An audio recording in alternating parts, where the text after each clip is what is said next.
Wow, 2025 has been its own beast, and I'm just happy that we are here together, figuring it all out. One of the things that has had a massive stir, a massive shakeup in sort of the ancient history community is recently there have been some new scans, new data that have been found that imply that there is something else going on underneath the pyramids. So, right now, as of whatever the date is right now, I think March, I don't even know what day it is, March something, late March 2025, we don't really know what it is, okay? Now, what's awesome about being a remote viewer is that you don't have to wait for the empirical data to confirm what it is that you're seeing. And interestingly enough, it was actually in February of 2025 where I independently did a remote viewing session on the pyramids. So I can actually confirm what is going on underneath the pyramids. And for an extra special little tidbit of information, I also want to talk about this Sphinx as well and what it is, what I saw that it represented, and also what's going on underneath the Sphinx, because there's something going on underneath that as well. And it really brings up a lot of questions when we take a look at the real purpose of the pyramids, the mechanisms, and what's really happening. So I'm going to get into all of that today. Please just keep an open mind, and as always, take or leave any of the information. If it resonates with you, then it's for you, and that's great. If it doesn't resonate with you, then that's okay too. I'm not here to convince anyone or push my sort of belief or understanding or experience on anyone either. Before I deep dive, please go ahead and give this video a thumbs up. Share it with someone else who actually really wants to know answers and not just sort of tidbits here and there. And subscribe to the channel if you haven't already. I think analytically, only 30% of you are actually subscribed. So please just go ahead and do that now, and then that way you'll never miss another video.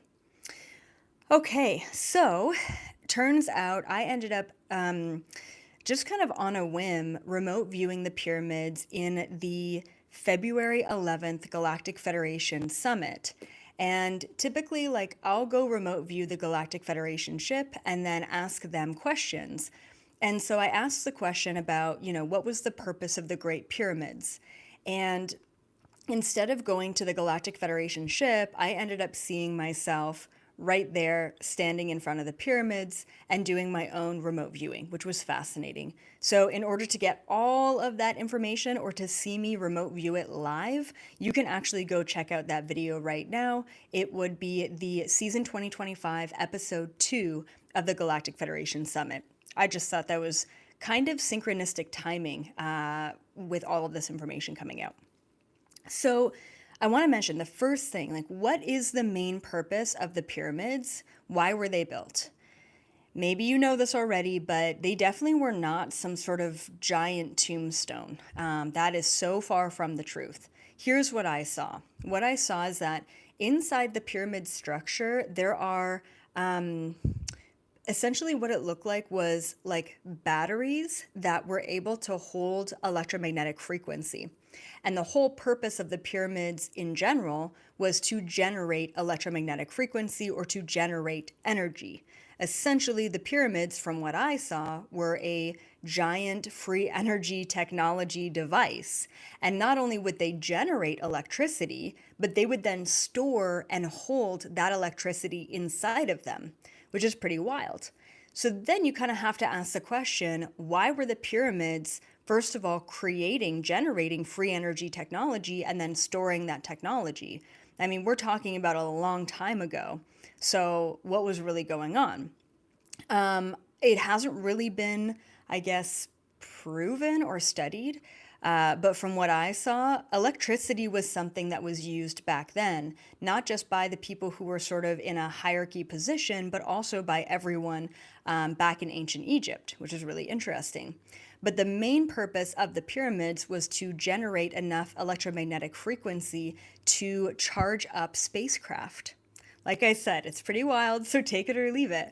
but I actually ended up seeing spaceships hovering on top or over top of the pyramids and I guess charging their batteries that way. If you think about like kind of plugging in an electric vehicle, it was like that kind of vibe.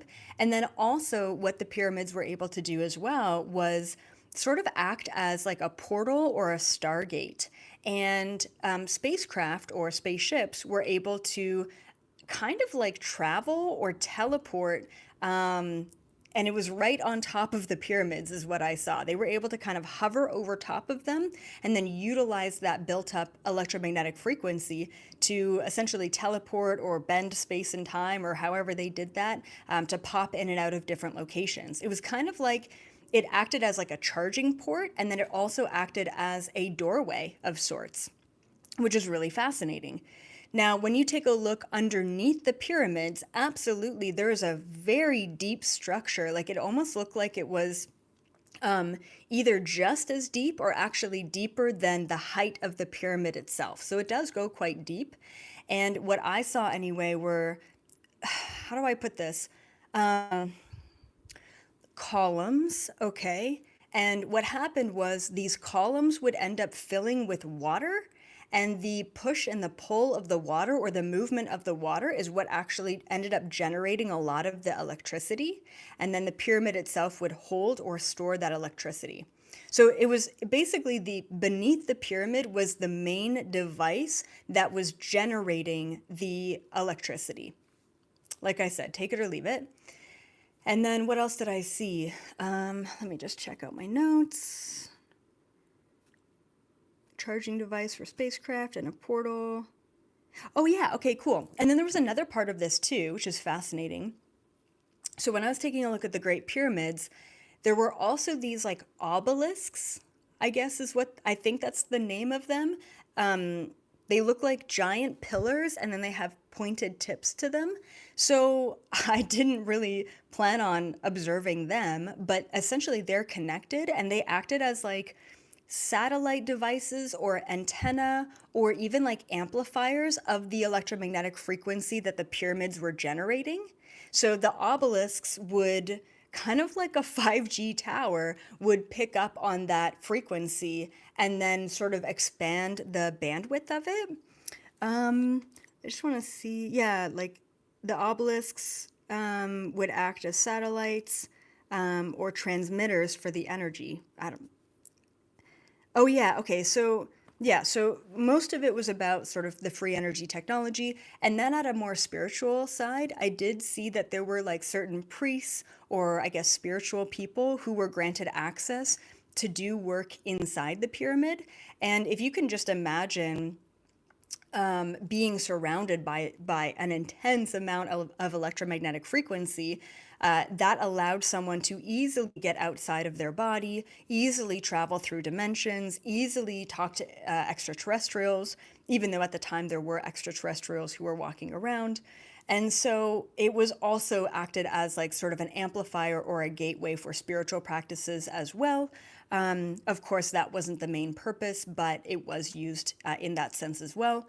For me, I have probably at least 10 or so years ago now, when I was exploring a lot of my past lifetimes, I lived in ancient Egypt. There were a few lifetimes that I lived in ancient Egypt, and a lot of my time was spent actually in some of the chambers of the pyramid. And I went through a lot of like sort of ancient Egyptian mystery schools back then, learned a lot about Anking, Tantra, regenerating your energy, and actually extending your lifespan, which is pretty cool. Okay, what else? Yeah, okay, so that's essentially what I remote viewed about the pyramid. I want to get into the Sphinx as well. Before I do, I just want to mention we've officially launched a really exciting, really incredible workshop, and it is called Shifting into the Fifth Dimension. So if you've ever wondered what exactly is the fifth dimension, what is the third dimension, what is the fourth dimension, and how do we navigate all of these frequencies, if you're feeling anxious or overwhelmed at this time, especially, this is something you want to check out. It was a live lecture that I did in February, so you get to see me on stage. You don't, it's not just like this, it's like full body EA. So if that interests you. 5 foot nothing. Anyway, but it was great, and I had like a whole screen projector sort of presentation as well, and it's super super well done. So if you want, go check that out. Shifting into the fifth dimension, it's going to help you navigate the different frequencies at this time. And last little bit of shameless promotion before we move on to the Sphinx. I do have merch. I literally never ever mention my merch, but this is sort of a crop sweater that I wear all the time. I love it. And it says team because you can be a part of the team. So, yeah, I've got t shirts, sweaters, I have art posters of my art. And we've got a couple of other really cool things, like a little toddler shirt that says Starseed if you're interested in that kind of stuff. So please go check that out too if you're looking for a little EA love. So, the Sphinx. Actually, before I get to the Sphinx, I just want to like pose a question. With this new sort of scientific groundbreaking discovery that, yeah, there are these columns or these weird things that are underneath the pyramids, if we were to get to a point where we fully understand that the purpose of the pyramids was free energy technology linked to interdimensional spacecraft, what kind of conversation would that open up within humanity? You know what I mean? I do feel like for such a long time, the pyramids have been such a mystery, mostly because the science and the information and the ancient history that goes along with it have all been very much so suppressed by the powers that were. Clearly, their powers are slipping because we are starting to get massive amounts of disclosure across all fields of society. So I really think that this could very easily open a conversation once again about free energy technology and sort of this consideration, this pondering, this curiosity of if we had free energy technology and hovering spacecraft back then what the heck are we doing today? You know, and thank you guys for all the super chats. That's fantastic. So, yeah, I think that we're one step closer. We're not quite there yet to the conversation of extraterrestrials and free energy technology, but we're getting closer, and it's a very, very exciting time to be alive. Scary and uncertain, yes, but with just a little bit of conscious awareness, we can navigate that uncertainty with excitement. Okay, so the Sphinx. I ended up doing a deep, deep, deep, let's call it an activation. And this was when I was probably like 19 years old. So it was a while ago now, definitely over a decade ago. And anyway, it's like super hippy dippy spiritual, whatever, woo woo. But there were like all of these light codes contained, like you could call them energetic keys that were contained and even like stifled or blocked. And they were sitting underneath the Sphinx. And so it was me and sort of this group of light workers, and we went there and we like reactivated and brought that information back into the collective consciousness grid. That was a while ago. But back then, I ended up once again remote viewing the Sphinx, and I saw very clearly back then that there was this underground room or chamber deep underneath the Sphinx. Funny enough, it was within that year, it must have been probably 2011 or 2012, I would guess, that they once again did some sort of LIDAR or radar technology, and they did discover that there was a chamber underneath the Sphinx, which for me back then meant everything because it confirmed what I had remote viewed. So from what I understand right now, we know that there's a chamber down there, but there's no way to essentially get to it. So a couple things that came up, not just over 10 years ago, but just recently as well. The Sphinx is a symbolic representation of the Lyrans or the Lyrans, basically the feline type humanoid beings who have interacted with planet Earth. And back then, they were really heavily involved with and interacting with planet Earth. And there's a lot of Lyran or Lyran starseeds that are here today. And the Sphinx in general was supposed to symbolically represent their connection to planet Earth and the fact that there's a lot of them here. Underneath this Sphinx statue is this room, this chamber. And within the chamber is, from what I saw, a lot of ancient relics, as we would kind of expect. But then there's a lot of sort of ancient scrolls or even tablets with lots of information heavily documenting the one of the galactic wars. I believe it was the Orion War, which heavily involved the Lyrans. And so there's a lot of information sort of contained within that. And like I said, I did some work quite a while ago on sort of activating or releasing some of that information to the grid so that the individuals who were involved in that war could do some deep healing around it. That's like the woo-woo side of it. But anyway, that's it. That's all I got for you guys today. Once again, please be sure to give this video a thumbs up, share the video to those you think would be interested in this, subscribe to the channel, and I hope to see all of you at the very next Galactic Federation Summit, where we are going to get weird. We're going to talk about black holes. We're going to talk about praying. We're going to talk about 5G towers and the evolution of consciousness along with Earth's main timeline right now, because I think we could all use a little bit of information on what is next, and it's crazy. So strap in, because season 2025 is an interesting one so far.